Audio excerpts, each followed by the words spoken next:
the roots of reform and how they accurately depict them. That the reform was the big fuck you to Judaism, like we're going to have a big dinner. This was in the 1800s already, right? We're going to order shrimp, and we don't care because the laws don't apply, and it was written by men, and it should never be that we should go back to these laws again. How is it that you justify your undying love for a man who is okay with that stuff? Well, first of all, my love for him is not sexual. I wasn't even talking about sexual. I don't have same-sex marriage with him. I don't want to do anything against the Torah. But why do you even bother following? Are you from, or are you a Christian who is taking on an extra mitzvah of, I'm going to associate with the Jews now. And, my guy is Prager, but I'm still holding on to my biblical Christianity deos. And so it fits in with the reform. I don't get it. I really don't get it. I'm not sure I even want to get it, but go ahead and tell me. Explain it to me. Well, first of all, Prager doesn't eat shrimp or doesn't eat any of the forbidden meats. And I'm sure he's as appalled about the trafe banquet as you or I are. Prager does daven in a Reform temple because the service is the shortest. He enjoys the musical instruments. And those are the two basic reasons. He doesn't like davening, like the traditional style of davening. But he doesn't subscribe to Reform Judaism any more than he subscribes to Orthodox Judaism or Conservative Judaism. There are things in all three movements that he appreciates and things that he can't stand. So you can give me any movement in Judaism and I can find you horrifying things about it.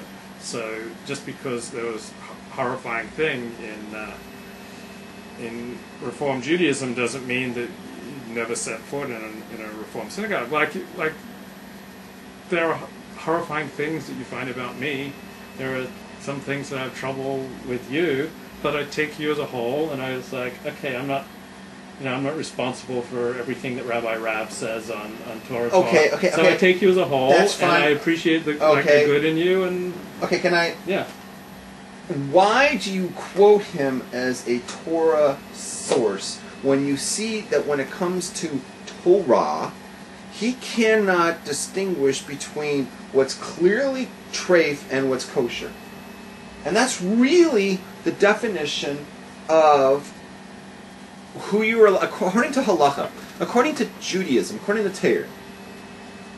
The question when choosing a rav or choosing anybody is somebody who knows the difference between what's kosher and what's treif in every area, not just in food, right? Yeah. But just in every area. Here is a guy who clearly cannot distinguish between kosher and treif because he hangs out and he feels comfortable with a movement, the Reform movement, which you clearly saw during those 10 minutes of how it was depicted, right? It's the big fuck you to Judaism. That's what Reform is. It's fuck you to Judaism. Don't call it Reform Judaism. Say fuck you to Judaism. So he hangs out with the fuck you to Judaism crowd, and you're okay with that. You're okay with quoting him when it comes to Torah, even though he considers that kosher enough for him to go to. Well, I think he's right in his ability to discern what's kosher and not kosher and all the major movements of Judaism. So he doesn't embrace Reform Judaism's ignoring of the dietary laws, but for instance, he likes musical instruments on Shabbat. That is what we Jews used to have in the Holy Temple. We used to have musical instruments on Shabbat. According to Prager, just because the Romans destroyed the temple, I don't see that as any reason for why we should no longer have musical instruments on Shabbat. I think Prager is absolutely right, and the tradition's wrong on that. Okay, wait a second. Whoa! Here's the problem. Here's the problem with that. That now is we're entering into Pragerism, and we've walked away from Judaism. Because Judaism has a halacha in Hilchos Shabbos that I can show it to you if you want. There's a halacha in Shulchan Aruch, and it says that we're not allowed to play musical instruments on Shabbos. It's a takana. Why? Because you might come, it might break, or it might be out of tune, and you might come to fix it. Yeah, I think that's ridiculous. Fine, you can think whatever you want, right? But that's the halacha, and that's what our rebut. One of the 613 mitzvahs in the Torah from God is that when the rabbis come together as a whole and make takanas, they make gezeras, they make fences around the other 612 mitzvahs. We are to follow it as if it came from God. That's why I don't play musical instruments on Shabbat. That's why I daven at an Orthodox shul. I affiliate Orthodox. I abide by the ruling. I think the ruling is nuts, but I abide by it. And I respect Prager's disagreement with the ruling. Even though I behaviorally follow the ruling, I follow the mitzvah, I daven in Orthodox synagogues, but I don't like that ruling. Okay, fine. You can not like the ruling, but you follow it. Yes. I don't have a problem with that. Yeah. Right? I think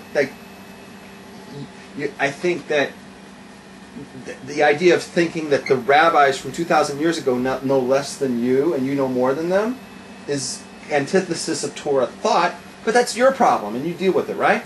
He, on the other hand, is more than just being an Am Ha'aretz and an ignoramus. He's an ignoramus for thinking he knows more than these people, but he's gone an extra step and said, I am going to give that the big fuck you, and I'm going to go the other direction and go to the people who do play this, who do eat chazer, who do eat shrimp or whatever the hell it is, and I'm going to join the fuck you Judaism group.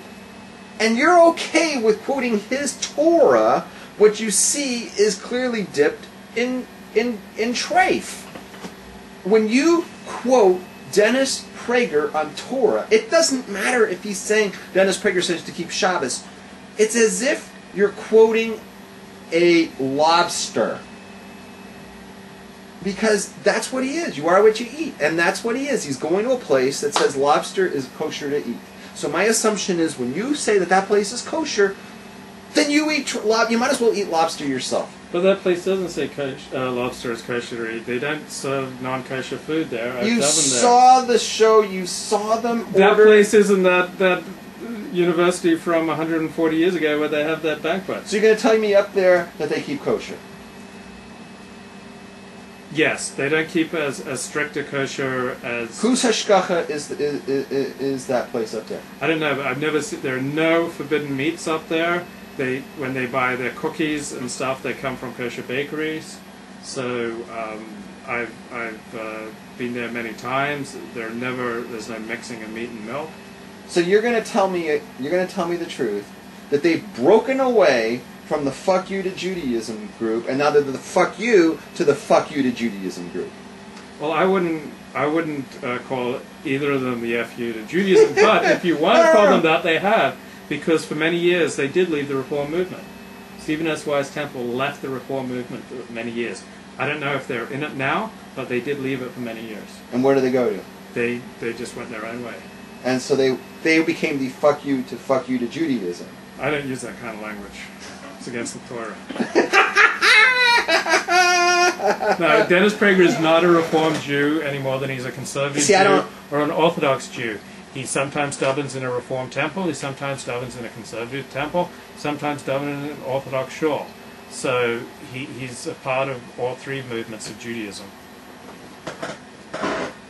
No, that's... He doesn't belong to any one movement? No, that's false. That's a falsehood right there.